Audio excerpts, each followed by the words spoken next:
Hello friend, हमारी आज की कहानी है पति की मौत के बाद मायके में बनी बोझ। स्वाति के विवाह को 2 वर्ष भी पूरे नहीं हुए थे कि दुर्भाग्य सौभाग्य की हत्या कर उसके जीवन में हमेशा के लिए अंधकार कर गया। जितना दुख पूनम और अजय को अपने बेटे को खोने का था, उतना ही दुख उन्हें स्वाति के विधवा होने तथा 1 वर्ष के नन्हे मयंक के सर से पिता का साया उठने का भी था। स्वाति के भविष्य के लिए उनके मन में हजारों चिंताएं जन्म ले चुकी थी। दोनों पति पत्नी स्वाति से अपनी बेटी की तरह ही प्यार करते थे। स्वाति भी उस परिवार में बेहद खुश थी, लेकिन पति के जाते ही असुरक्षा और परायेपन की भावना उसके मस्तिष्क पर हावी होती जा रही थी। इस डर और असुरक्षा की भावनाओं के चक्रव्यूह में फंसी स्वाति अब अपने मायके चली जाना चाहती थी। वह अपना आगे का जीवन वहां रहकर बिताना चाहती थी, किंतु यह बात कहने में उसे संकोच हो रहा था। ऐसे दुख के समय वृद्ध सास ससुर को छोड़कर जाना उसे स्वयं भी उचित नहीं लग रहा था। उसके मन में पल रहा असुरक्षा का डर उसके कर्तव्य पथ पर बाधा बनकर खड़ा हुआ था। विषम परिस्थितियों में अपना फर्ज पूरा करना बहुत ही चुनौती भरा कदम होता है। कर्तव्य और डर की 2 कश्तियों पर सवार स्वाति डर के वशीभूत होकर कर्तव्य की कश्ती को डुबा चुकी थी। अब उसके मन में केवल अपने मायके जाने की ही धुन सवार थी। आखिरकार एक दिन हिम्मत करके स्वाति ने अपनी सास पूनम से कहा, माँ, मुझे कुछ दिनों के लिए अपने मायके जाना है। 2-3 माह रहकर वापस आ जाऊंगी। पूनम ने कहा, हाँ जाओ स्वाति, तुम्हें भी इस समय जाने से कुछ चेंज मिल जाएगा। मन ही मन पूनम सोच रही थी कि मायके जाएगी तो थोड़ा मन लग जाएगा। इस दुख की घड़ी में माता पिता और भाई भाभी का साथ स्वाति को संभालने में अवश्य मददगार सिद्ध होगा।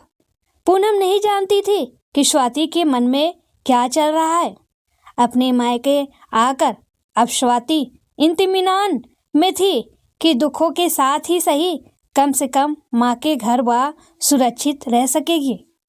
माता पिता और भाई भाभी ने भी इस दुख की घड़ी में स्वाति का बहुत ख्याल रखा।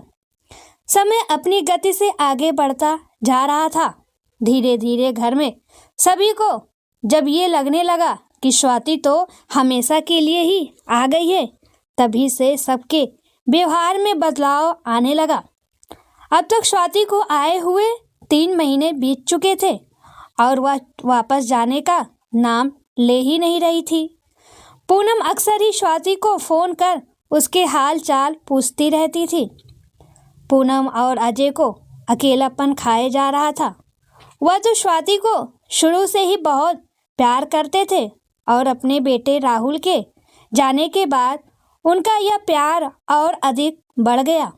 अपने पोते मयंक में उन्हें अपने बेटे राहुल की छवि नजर आती थी। उन्हें नन्हे मयंक की वजह से घर में उनका मन लग जाता था।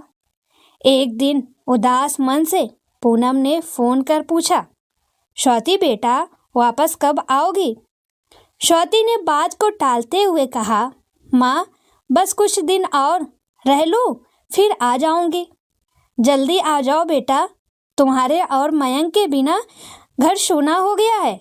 बिल्कुल मन नहीं लगता, तुम्हारी बहुत याद आती है। पिछले कुछ दिनों से स्वाति महसूस कर रही थी कि घर में सब लोग अकेले में कुछ बातें करते हैं, किंतु उसके आते ही वह सब चुप हो जाते हैं। एक दिन स्वाति को उनकी बातें सुनाई दे गई। स्वाति की माँ कह रही थी, कोई 2-4 महीने की बात तो है नहीं, आगे चलकर जीवन में बहुत सी कठिनाइयाँ आएगी। हमारा जीवन तो आज है, कल नहीं। भाई भाभी के साथ पूरा जीवन बिताना आसान नहीं। घर में छोटी छोटी सी बातों से बड़ी बड़ी बातें जन्म ले लेती है और रिश्ते खराब होते हैं। हम सभी स्वाति को बहुत प्यार करते हैं, किंतु इस समय सही निर्णय लेना बहुत जरूरी है।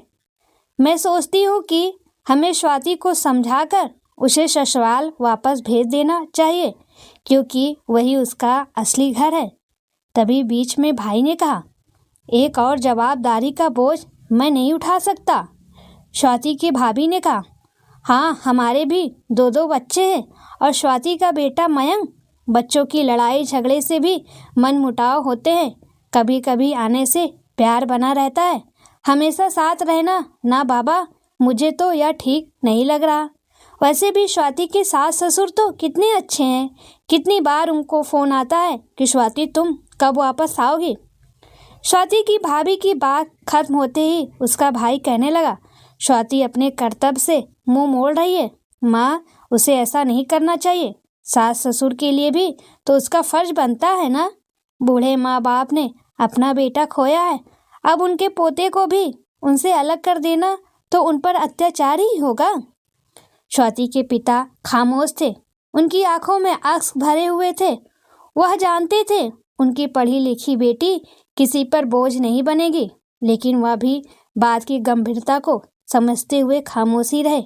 उनकी उदास आंखों में मजबूरी के आंसू साफ नजर आ रहे थे। सभी की बातें सुनकर स्वाति की आंखों से अपने आप ही आंसू बहने लगे और इन आंसुओं के साथ ही मयंक मायके में पूरी उम्र खुशी से सुरक्षित रहने की उसकी भावनाएं भी बह गई। आज पहली बार उसने कड़वे किंतु सत्य को हकीकत में अपने समझ महसूस किया। वह सोच रही थी कि किसी ने भी तो कुछ गलत नहीं कहा, सब ने सही बात ही कही। बुरा मानने या दुखी होने की जरूरत ही नहीं है। भैया भी तो सही कह रहे थे, मैं अपने फर्ज से मुंह मोड़ रही हूँ और केवल अपने विषय में ही सोच रही हूँ। राहुल के माता पिता को मैं अकेला कैसे छोड़ सकती हूँ। राहुल की आत्मा भी मुझे कभी माफ़ नहीं करेगी। मैं ही गलत थी, मुझे अपनी गलती तुरंत ही सुधारना चाहिए। सोचते हुए कमरे में जाकर स्वाति ने अपना सूटकेस तैयार कर लिया और पूनम को फ़ोन लगाकर बोला, माँ मैं आज ही वापस आ रही हूँ। पूनम और अजय के लिए या वह खुशी के लम्हे थे जो यदि उनके जीवन में नहीं आते तो शायद निराशा के काले बादलों का अंधकार उनके जीवन में कभी भी सूर्य की किरणों को आने ही नहीं देता। स्वाति के घर वालों ने जब उसे सूटकेस तैयार करते देखा तब उसके पिता ने उसके सर पर हाथ फेरा कर उसकी परेशानी का चुंबन लेकर कहा, बेटा यही सही है, तुम्हारे इस निर्णय पर मुझे गर्व है। स्वाति ने अश्रु भरी आंखों से पिता की तरफ देखा और इतना ही कह सकी, पापा मैं बहुत बड़ी गलती कर रही थी। लेकिन दोस्तों, समाज का कड़वा सच है, बेटी को कोई नहीं रख पाता है। वो तो स्वाति के सास ससुर जैसे अच्छा इंसान दुनिया में बहुत कम होता है, लेकिन अपने ही माँ बाप बेटी को बोझ लगने लगते हैं। बेटी जब बोझ लगती है तो पैदा ही क्यों करते हो। भगवान से दुआ करते हैं ऐसे माँ बाप को कभी बेटी पैदा ना हो।